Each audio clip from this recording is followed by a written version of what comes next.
gente, tudo bom? Então estamos em mais um Medicina no Carro, sempre voltando de São Roque para variar. E hoje eu vim responder umas perguntinhas que foram feitas pela Mariana Nascimento, uma espectadora do canal, talvez. E ela faz faculdade de enfermagem e ela tinha que fazer um trabalho para a faculdade dela sobre obstetrícia, e um dos itens do trabalho era entrevistar um médico ou uma médica. Então ela mandou 6 perguntinhas que eu venho responder para vocês relacionadas à obstetrícia. Bom, eu vou falar para vocês o que o médico faz, mas muita coisa, na verdade, também pode ser feita por outros profissionais, tá? Mas basicamente o médico faz as consultas de pré-natal, desde a primeira consulta, pede todos os exames, escolhe o Papa Nicolau, tudo, vai fazendo as consultas até o termo, dando as condutas. E o médico faz o parto normal ou cesárea. Outros profissionais também podem fazer consultas de pré-natal, principalmente se for pré-natal de baixo risco, que a mãe não tem nenhuma doença e nem o bebê. Mas pré-natal de alto risco já é feito pelo médico quando a mãe tem alguma doença. Parto normal até pode ser feito também por outros profissionais, obstetriz, enfermeira. Mas a cesárea também é feita só pelo obstetra. Bom, essa é uma pergunta um pouco genérica, então eu vou falar mais ou menos das orientações que a gente costuma dar no pré-natal. A gente orienta sobre ganho de peso, que não pode ter um ganho de peso excessivo durante a gravidez. Dependendo do peso, ou principalmente do IMC inicial, uma quantidade de quilos que a pessoa pode ganhar durante a gravidez, mas sempre tendo em mente que a maior parte do peso ela vai ganhar, na verdade, no último trimestre, que é quando o bebê engorda mais. Se a mãe ganha muito peso, mais do que deveria, ela fica com risco de desenvolver diabetes da gravidez, diabetes gestacional, doença hipertensiva específica da gestação, que é a pré-eclâmpsia, ficar com risco de, tendo diabetes, de ter infecção urinária, que tem risco de parto prematuro, muitos riscos por ganhar peso demais. Ganhar peso de menos também é ruim, também pode fazer o bebê ter algum tipo de sofrimento, ser um bebê menorzinho, tudo mais, e a mãe vai ter menos depósitos de gordura depois para conseguir produzir leite e amamentar adequadamente. Principalmente para quem nunca teve toxoplasmose, que é um dos exames que a gente escolhe no primeiro trimestre, evitar coisas que podem dar toxoplasmose. Então, não ter contato com areia suja, não ter contato com gato, não ter contato com comida crua. Se for comer verdura, vegetal que seja cru, comer só em casa e só muito bem lavado. Que toxoplasmose é uma doença que, se você tem não estando grávida, não tem nada demais, mas na gravidez pode passar para o bebê, e aí o bebê pode ter problemas graves de saúde, de desenvolvimento do cérebro, pode ter surdez, etc. No pré-natal também a gente já orienta sobre amamentação. Então, se a mãe já tiver alguma coisa no formato do seio dela que indique que talvez ela tenha dificuldade para amamentar, a gente já dá essas orientações e já trabalha no pré-natal. E a gente acaba também já orientando sobre tipos de parto normal, cesárea, fórceps, qual que é melhor para cada situação, tudo mais. E isso acaba sendo uma coisa boa para o momento do parto mesmo, para a gestante já chegar sabendo, tendo alguma noção na hora do parto. E não só com o que ela ouviu de orelha por aí ou pesquisou na internet. E aí tem as orientações específicas. Se a gestante já tem pressão alta, orientar a diminuir sal na dieta. Se ela já tem diabetes, fazer o controle de glicemia direitinho. Se ela fuma, orientar a parar de fumar, etc.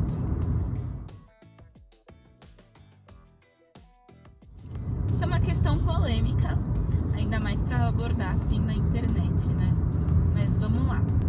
Sempre que possível, o parto normal é melhor, porque a recuperação é muito, muito mais rápida do que a cesárea, e a cesárea é uma cirurgia, e é uma cirurgia que não é como qualquer outra, porque é uma cirurgia que você não vai poder repousar depois, você vai ter que levantar e cuidar do bebê. Então, sempre que possível, o parto normal é a melhor opção, tá? Seja parto normal sem nenhum instrumento, seja com uso de fórceps, se precisar na hora. E tanto o uso de fórceps quanto a cesárea tem indicações muito bem estabelecidas.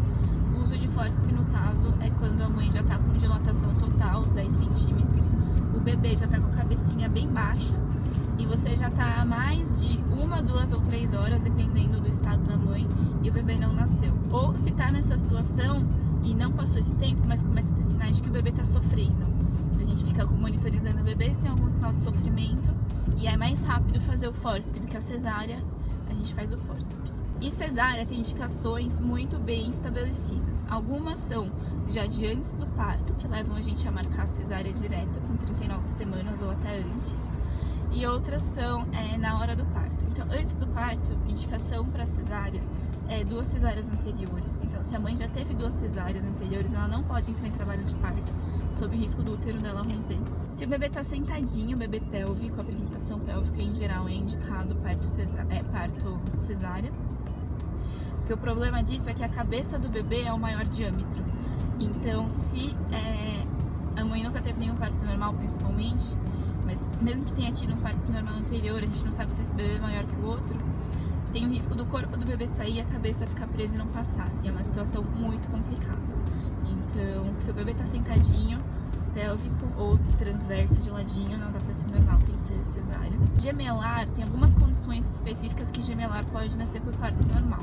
Mas se não seguir esses critérios exatos, tem que ser cesárea também. Se o bebê pesa mais de 4 quilos, em geral a gente indica cesárea, porque a chance de você induzir o parto, entrar em trabalho de parto e o bebê não passar é muito grande. Tem risco de o bebê ficar preso, o ombro do bebê ficar preso, enfim. Se a mãe tem alguma doença muito grave, por exemplo, uma mãe que tem uma doença do coração muito grave, que ela não consegue respirar, fica com muita falta de ar, não vai conseguir fazer força, tem que fazer cesárea.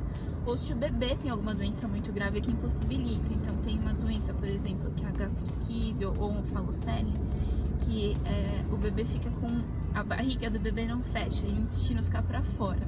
E às vezes você fazer um parto normal com um bebê assim, tem risco de estourar. E aí na hora do parto, assim, qualquer momento do parto, o bebê tiver sinais de sofrimento, a gente tem que fazer nascer rápido, pela via mais rápida que a gente fala.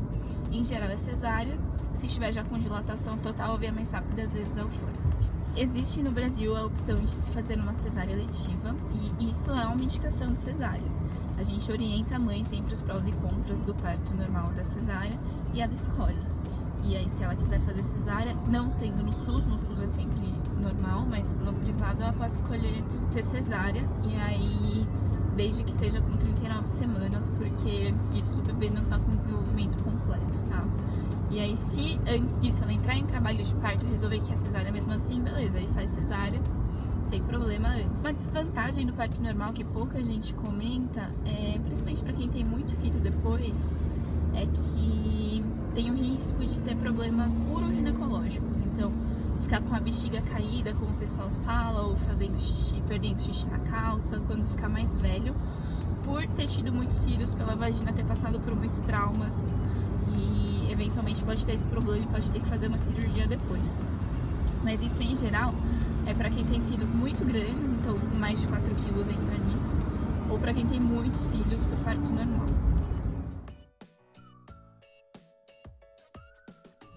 A primeira consulta é quando a gente faz a maioria dos exames e alguns deles a gente vai repetir mais pra frente, dependendo do caso.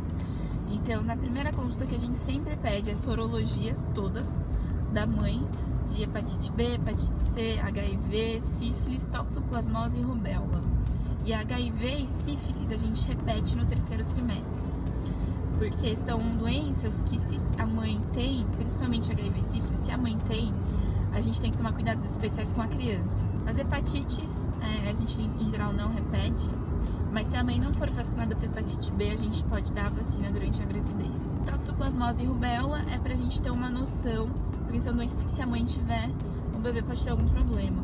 Então, se rubéola a mãe não tiver tido e não tiver tomado a vacina, no final da gravidez, depois que o bebê nascer, a gente vacina a mãe. E toxoplasmose, se a mãe não tem, ela é suscetível, a gente repete todo mês ou a cada 2 meses a sorologia de toxoplasmose. Porque se ela se infectar durante a gravidez, a gente tem que tratá-la intensivamente para não passar para o bebê. A gente colhe sempre hemograma no começo da gravidez também. Colhe uma cultura de urina de rotina. E se ela desenvolver diabetes na gravidez, a gente tem que colher cultura de urina a cada 2 meses.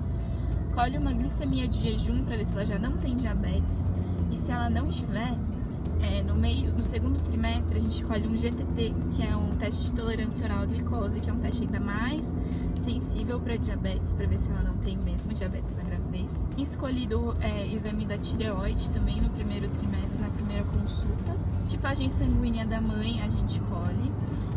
pesquisa de anticorpos irregulares também. E na primeira consulta também a gente escolhe o protoparasitológico de fezes para ver se tem alguma doença que a gente precisa tratar, e colhe o Papa Nicolau.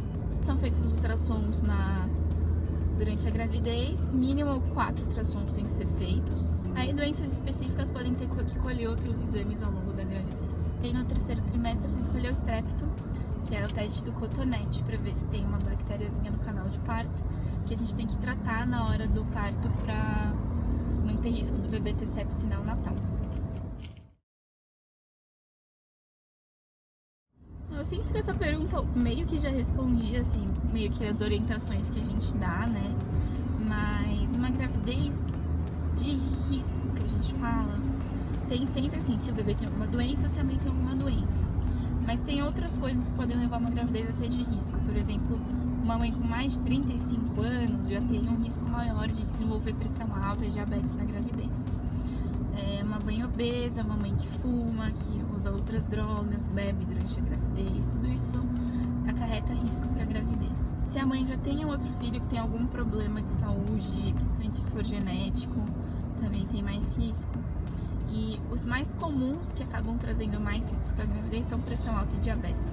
Mas também tem trombofilias, outros tipos de doença que também acabam trazendo risco para a gravidez. E jovem demais também é um fator de risco. Gestante adolescente, inclusive, é um diagnóstico.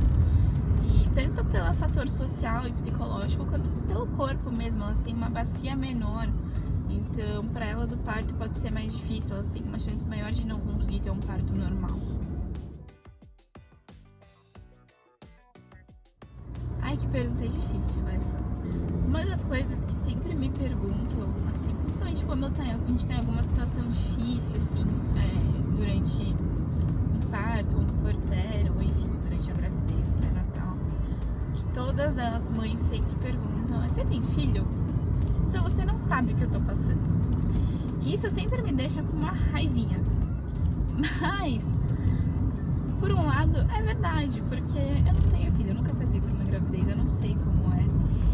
Mas acho que mesmo depois que eu tiver os meus filhos, eu ainda não vou saber como é, porque cada gravidez é diferente, mesmo gravidezes diferentes para uma mesma mulher, e de uma mulher para outra é totalmente diferente. O que eu tenho que aprender mais, assim, todo dia, que eu sinto que eu vou aprendendo com o tempo, é respeitar, assim, as pacientes, respeitar as mulheres. Gravidez é um período difícil para a mulher, tanto por ela estar com a barriga gigante, o corpo dela é outro, os hormônios são outros, sabe? Todo mundo se sente dono do corpo dela, porque todo mundo quer palpitar, porque tem um bebê lá dentro. Então todo mundo vai palpitar no que ela come, no peso que ela ganha, deixa de ganhar, no que ela tá fazendo da vida dela, andando, carregando peso. E aí ela meio que vira um bem público, assim, as pessoas se sentem o direito de palpitar em tudo, e o corpo continua sendo dela, sabe? Eu sinto que porque eu tô aprendendo mais, assim, cada dia, assim, com essas pacientes, é isso, é o respeito com elas, sabe?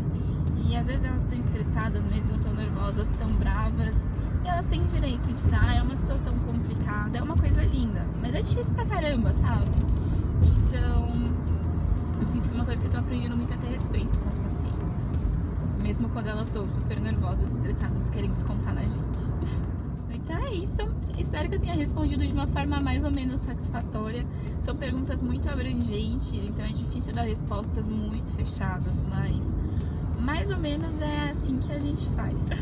Espero que vocês tenham gostado desse vídeo. Para vocês, para quem foi uma curiosidade. E Mariana, espero que tenha ajudado no trabalho da faculdade sua aí. Se vocês gostaram desse vídeo, clique em gostei pra mim. Não deixem de se inscrever no canal para mais vídeos. Não deixem de me seguir nas redes sociais, estão todos aqui embaixo: Twitter, Facebook, Snapchat e Instagram. E é isso. Tchauzinho, até a próxima.